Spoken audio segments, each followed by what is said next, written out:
Assalamualaikum dan salam sejahtera. Ini Agenda Awani bersama saya Nazri Kahar dari World Trade Center Kuala Lumpur. Kita lihat apa yang berlaku di negara kita pada ketika ini, iaitu bah banjir yang sedang melanda negeri-negeri seperti Selangor, Negeri Sembilan, sebahagian di Melaka yang sedang bertungkus lumus untuk menyelamatkan harta benda dan nyawa mereka adalah di Pahang pada ketika ini, termasuk juga sebahagian di negeri Kelantan dan juga Terengganu. Dan apa yang kita lihat adalah situasi yang mungkin antara yang pernah berlaku di negara kita terburuk sejak 1971.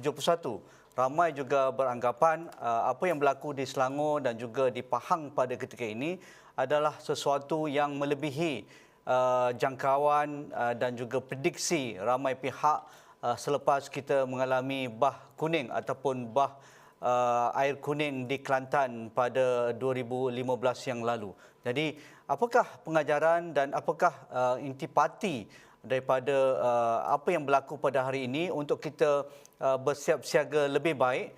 Kerana kita tahu keadaan dunia pada hari ini, perbandaran semakin meningkat. Dan kalau kita lihat angka pada negara kita Malaysia misalnya, perbandaran Malaysia dijangka akan menjangkau 77% hingga ke 85% pada tahun 2020, iaitu pada tahun lalu, dan 2040 sekitar 85%. Dan ditambah dengan perubahan iklim yang melampau, kemusnahan alam sekitar dan populasi yang berisiko, senario yang kita anggap dan apa yang kita hadapi pada hari ini menjadikan pembangunan dan juga pelaburan terhadap maklumat risiko ataupun bencana alam ini amat sangat kritikal. Jadi kita ingin mendapatkan maklumat lebih lanjut dan juga analisa terperinci apa yang boleh kita lihat pada hari ini, apa yang kita lihat di Seri Muda, apa yang kita lihat di Sungai Penchala, apa yang kita lihat di Hulu Langat, khususnya di bahagian Hulu Langat dan juga di lembangan Sungai Pahang pada ketika ini. Jadi saya tidak kesorangan untuk memberikan analisa berkaitan dengan kelestarian dan juga membina komuniti berdaya tahan serta kalis bencana ini. Saya bersama dengan Profesor Insinyur Teknologis Dr. Muhammad Fadil Muhammad Din, Profesor di Fakulti Kejuruteraan Awam Universiti Teknologi Malaysia. Assalamualaikum Prof, apa khabar?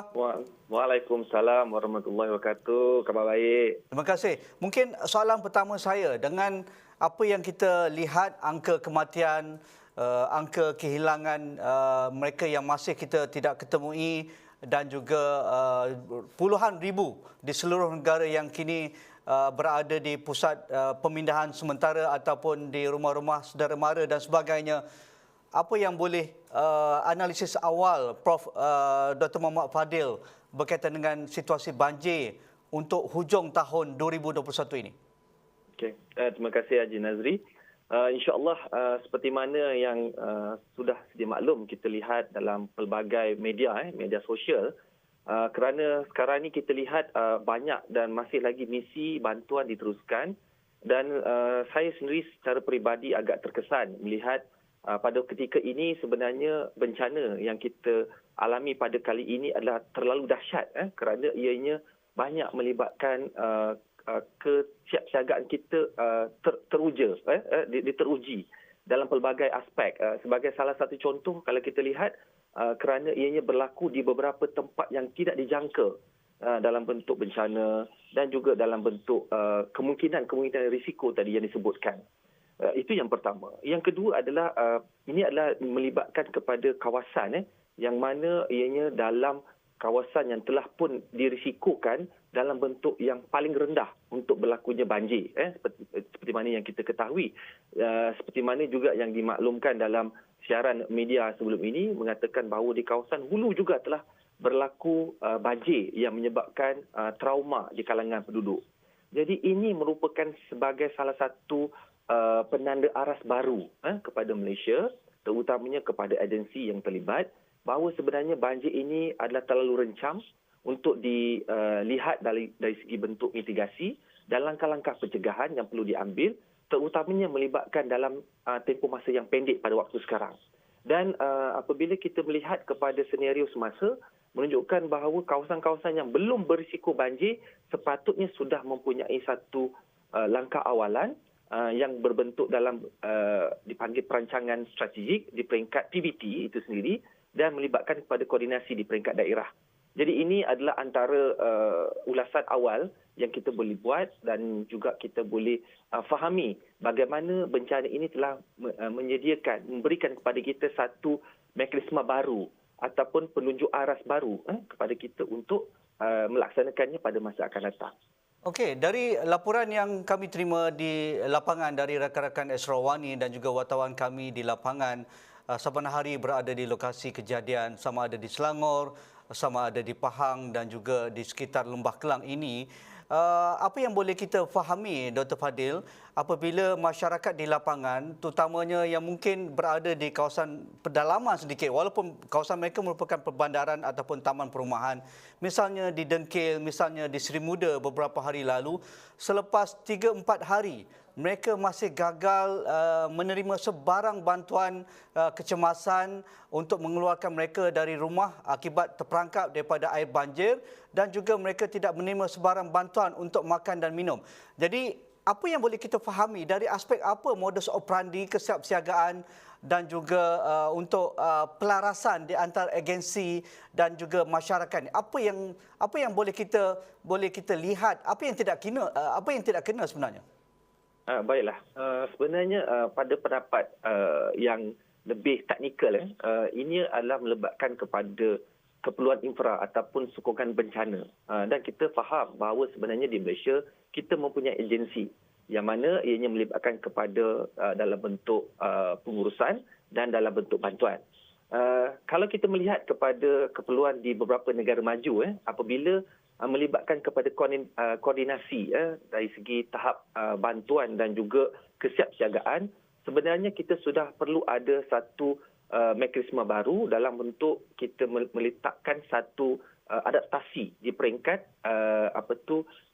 perubahan yang mana pengurusan ini mestilah melibatkan kontingensi tambahan.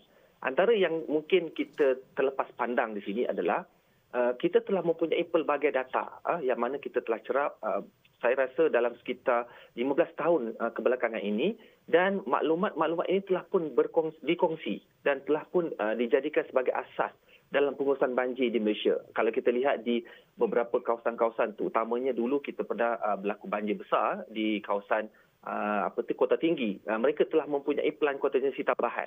Ya. Cuma isu kita di sini adalah bagaimana info ini difahami oleh orang awam, komuniti tempatan itu sendiri.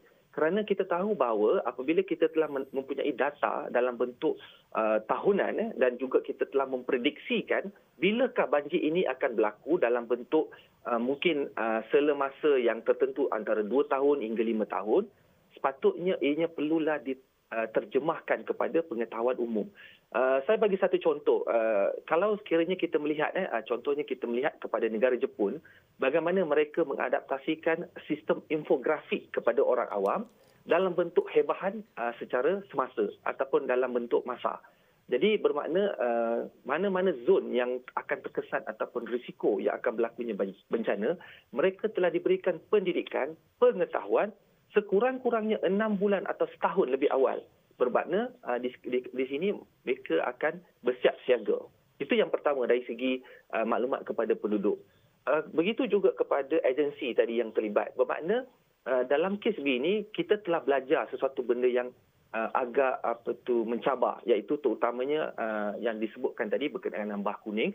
Tapi kalau kita menelusuri kepada trend, ianya bukan hanya berlaku pada 2014-2015. Tetapi rentetan tahunan yang kita melihat pada ketika itu, banyak kawasan-kawasan lembangan yang mana ianya adalah terlalu dekat, hampir dipanggil sebagai reserve sungai, memang telah pun berisiko untuk berlaku banjir.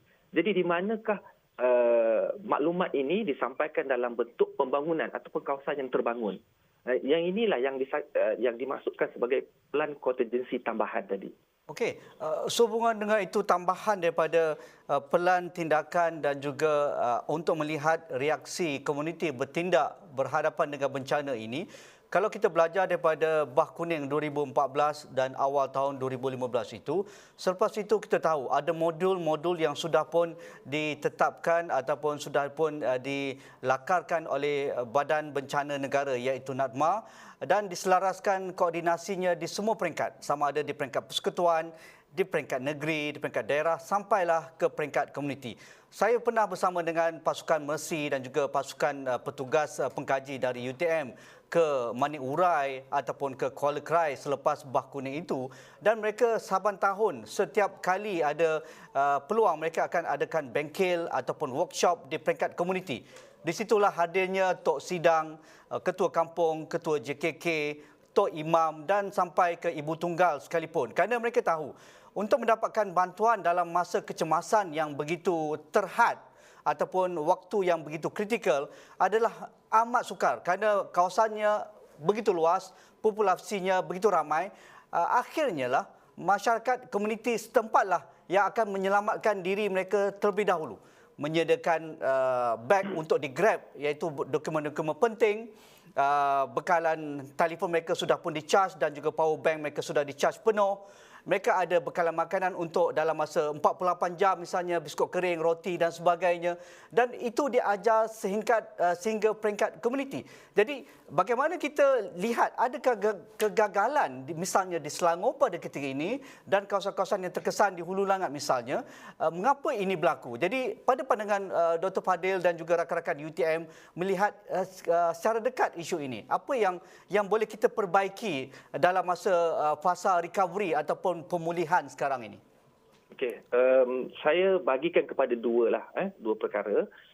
Saya ucapkan ribuan terima kasih sebenarnya kepada misi bantuan yang banyak dikoordinasikan, bukan hanya Mercy tetapi badan-badan NGO yang lain.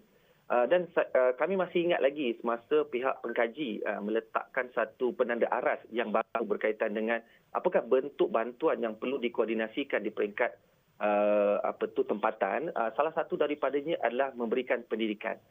Cuma pendidikan yang kita maksudkan di sini tidak sama dengan mana-mana kawasan Betul. Ataupun zon yang telah mengalami banjir ini dalam bentuk pengalaman mereka. Betul. Berbanding dengan di kawasan Shah Alam ataupun Taman Seri Muda dan sebagainya, kebanyakan daripada mereka mungkin kali pertama menempuh perkara yang baru.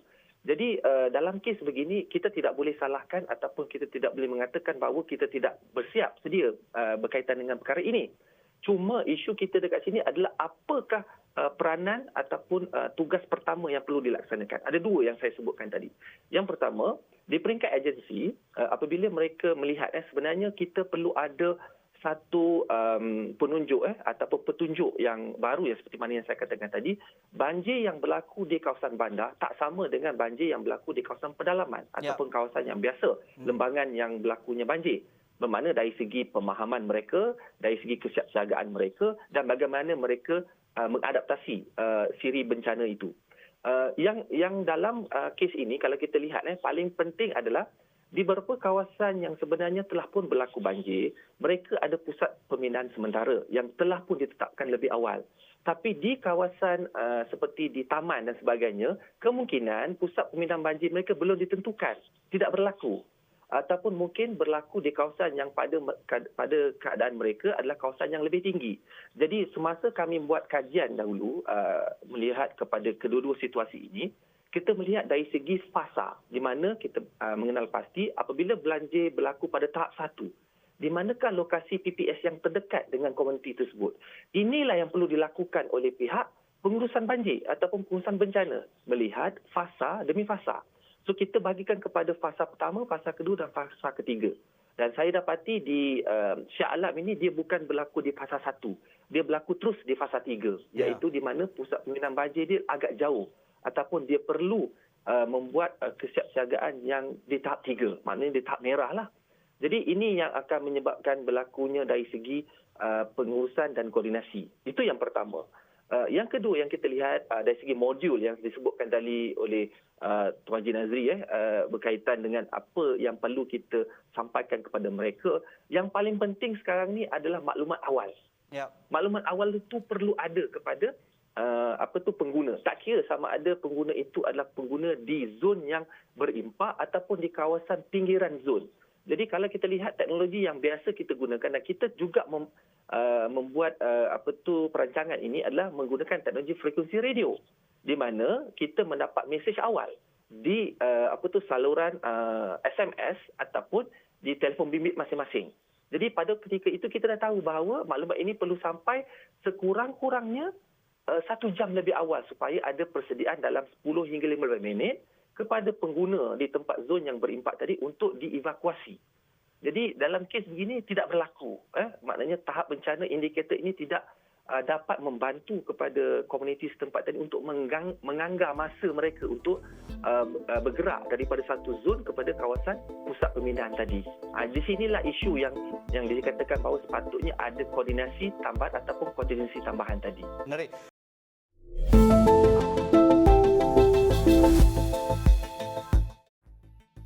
Jangkaan Prof. Dr. Muhammad Fadil Muaddin misalnya, kerana perubahan cuaca ini sudah pun kita tahu sejak 2 dekad lalu, sejak 15 tahun lalu para saintis termasuk rakan-rakan di universiti sudah pun mencerap perubahan iklim pasti akan melanda negara. Walaupun negara ini bukan berada di lingkaran api Pasifik yang seringkali berhadapan dengan taufan, siklon ataupun siklon tropika ataupun tsunami ataupun bencana seperti gunung berapi seperti jiran kita di Filipina, di Taiwan, di Jepun ataupun di Indonesia. Tetapi akhirnya apa yang kita anggap sukar untuk Malaysia hadapi berlaku juga dengan turunnya hujan yang mungkin paling lebat dalam sejarah 50 tahun ataupun 100 tahun. Kawasan-kawasan lembangan sungai dahulunya tidak dibina dengan pembangunan, sekarangnya dibangunkan. Jadi dataran banjir kali ini sudah pun tidak berfungsi sebagai dataran banjir, tetapi kawasan yang keras, iaitu seperti konkrit, pembangunan seperti jalan raya, lebuh raya dan seumpamanya. Apa yang kita perlu adaptasi ialah pembangunan tidak dapat dielakkan, Prof. Tetapi kita tahu bahawa perubahan iklim ni akan melanda sooner or later. Jadi apa yang perlu kita belajar daripada bencana yang sedang kita alami pada ketika ini? Okey. Sebenarnya seperti mana yang disebutkan tadi, bencana ini bukan hanya di peringkat banjir ataupun dalam bentuk konteks kita pada masa sekarang adalah air. Di mana bencana ini boleh juga datang kerana kita di Malaysia ini kita mengalami perubahan tropika yang agak drastik pada masa sekarang, di mana kita juga ada satu masa yang dipanggil sebagai hari kering ataupun tempoh masa yang kering. Ini juga adalah salah satu bencana yang akan berlaku terutamanya kepada kawasan yang membangun dalam bentuk agriculture ataupun pertanian. Saya balik kepada soalan tadi berkaitan dengan apa yang sepatutnya kita mengadaptasikan, sebab kita tidak boleh mengurangkan ataupun kita tidak boleh mengatakan bahawa kita tak perlu membangunkan satu bentuk pembangunan infra ataupun kawasan-kawasan tertentu. Pelaksanaan pembangunan ini telah berlaku kerana seperti mana yang disebutkan tadi, pada waktu sekarang kita hampir 70% daripada populasi penduduk Malaysia telah berubah daripada kawasan luar bandar kepada bandar. Jadi bermakna pembangunan bandar itu berlaku. Cuma dalam kes ini kita kena melihat kepada satu dipanggil sebagai tindakan berstruktur di antara pemaju ataupun pembangun satu kemajuan bersama dengan PBT dan polisi yang kita nak laksanakan di sini. Disebabkan itu kalau kita lihat KASA telah menyediakan pelbagai dipanggil sebagai pelan jangka masa panjang sehingga 2030 sebagai satu contoh. Antara yang mereka mempelopori adalah berkenaan dengan denai sungai. Denai sungai kebangsaan sehingga 10,000 km menjelang tahun 2030. Apakah maksud di sini? Maksudnya dekat sini, ianya membantu kepada semua agensi-agensi PBT termasuk di peringkat daerah untuk mengenal pasti semua lokaliti dari segi lembangan sungai masing-masing dan menyediakan satu mitigasi tambahan dalam bentuk untuk tidak menyediakan apa bentuk pembangunan di situ. Jadi untuk meletakkan satu pembangunan di sini, mesti ada satu tindakan berstruktur bersama dengan pemaju. Dalam kes begini saya melihat bahawa apabila berlaku pemaju A dengan pemaju B membina satu sistem saliran yang disebutkan tadi, maka kita sebenarnya bukan menyediakan satu keperluan mitigasi, tetapi kita membuat aliran semula daripada aliran ribut daripada satu kawasan A kepada kawasan B. Jadi ini menunjukkan bahawa beban tambahan yang diterima bagi satu lembangan sungai itu semakin bertambah. Di sinilah perlunya ada satu kesepakatan di mana pada masa sekarang kebanyakan sungai ini perlu disediakan bajetnya oleh pihak kerajaan. So kerajaan perlu menyediakan bajet tambahan terutama untuk buat pedalaman sungai, untuk membuang sisa sampah dan sebagainya, timbunan dan sebagainya. Jadi akan menyebabkan kerajaan terpaksa membelanjakan lebihan dari segi pendapatan yang kita ada untuk disalurkan kepada dalam bentuk pembangunan ini tadi. Jadi untuk tujuan berstruktur ini maknanya kita minta pemaju untuk melihat secara holistik pembangunan, terutama pertama, apa yang perlu dibuat. Sebab kita tahu bahawa apabila berlakunya isu banjir ini, bukan banjir saja yang akan berlaku, tetapi runtuhan tanah, gelonsoran tanah yang akan berlaku juga daripada kawasan yang dibangunkan tadi. Jadi pemaju ataupun mana agensi yang terlibat berkaitan dengan kemajuan pembangunan perlu dilibat sama dalam bentuk menyediakan bajet tambahan, mungkin ada satu tabungan dalam bentuk peringkat lokaliti ataupun di peringkat persekutuan untuk membantu memajukan kembali ataupun membentuk supaya kawasan lembangan sungai itu tidak terjejas. Yang kita lihat sekarang ni kebanyakannya adalah ianya by fasa ataupun dipanggil by segment. Jadi sebab itu kita dapati kebanyakan banjir yang berlaku di sini bukan lagi berlaku di kawasan hilir, tetapi di kawasan hulu juga telah berlaku. Kenapa ini berlaku? Kerana kita tidak ada satu plan berstruktur bersama dengan pihak pemaju ni tadi. Okey. Itu yang Berkaitan dengan banjir di hulu, cuba kita bagi fahaman sikit lagi, Prof. Dr. Muhammad Fadil. Misalnya, rakan kami di Hulu Langat sekarang melihat kemusnahan hampir total loss ataupun musnah total kawasan-kawasan perumahan, rumah-rumah yang dibina di pinggiran sungai, di tebing sungai dan sebagainya memang tidak boleh diselamatkan lagi, tinggal tapak saja.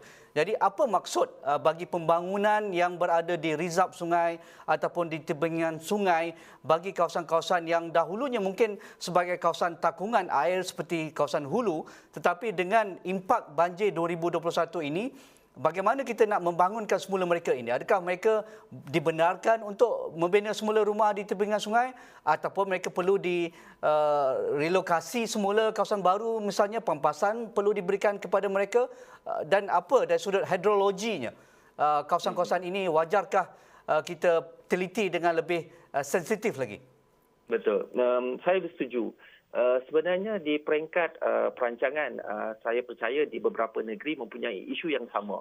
Bukan hanya di negeri Selangor, betul, tetapi di kawasan-kawasan yang mempunyai kawasan suburban dipanggil ataupun pinggiran bandar. Jadi kawasan-kawasan ini kebanyakannya mungkin terlepas daripada aspek pembangunan semasa kerana ada masalah dari segi penempatan dan juga legal ataupun perundangan menyebabkan mereka telah bertapak di sana mungkin bertahun-tahun. Kita mungkin tinggalkan sebentar isu tersebut, tapi kita lebih melihat kepada sistem hidrolik. Jadi ataupun hidrologi yang berada di satu kawasan hulu. Dahulu apa-apa pembangunan ataupun mana-mana yang dipanggil sebagai pembangunan kawasan di hulu, biasanya kita tidak akan membenarkan sebarang bentuk pembangunan. Ini adalah kerana ianya merujuk kepada kawasan dipanggil sebagai buffer zone ataupun kawasan penampan. Jadi kawasan hulu biasanya dikaitkan dengan zon penampan. Apabila zon penampan ini dilaksanakan, kita tahu bahawa sekarang ini dilibatkan dengan perubahan iklim, kawasan yang dahulunya berlakunya limpahan mungkin sekitar 20 meter ataupun 30 meter daripada kawasan laut sebagai satu contoh, sekarang sudah menjangkau hingga 2 km hingga 3 km.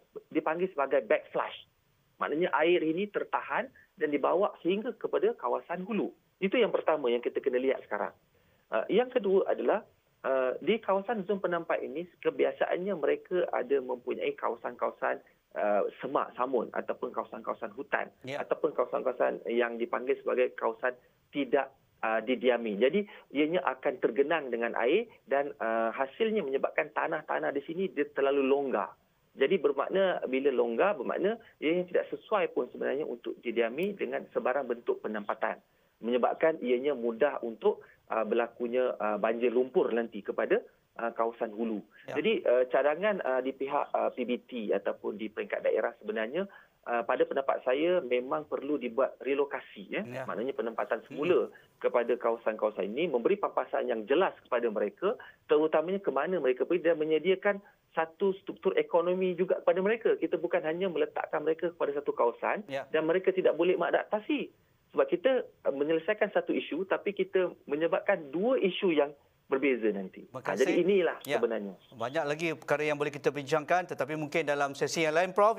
Terima kasih atas pencerahan pada malam ini. Sekurang-kurangnya kita memahami banjir yang berlaku pada ketika ini di hadapan mata kita sekarang, yang berlaku di Hulu Langat, di Bukit Canggang, di Kuala Langat, di Shah Alam, di Seri Muda, ataupun yang berlaku rakan-rakan kita di Pahang dan juga Kelantan pada ketika ini. Terima kasih Profesor Insinyur Dr. Muhammad Fadil Muhammadin, Profesor dari Fakulti Kejuruteraan Awam Universiti Teknologi Malaysia dan juga dari Pejabat Pelestarian Kampus Universiti Teknologi Malaysia.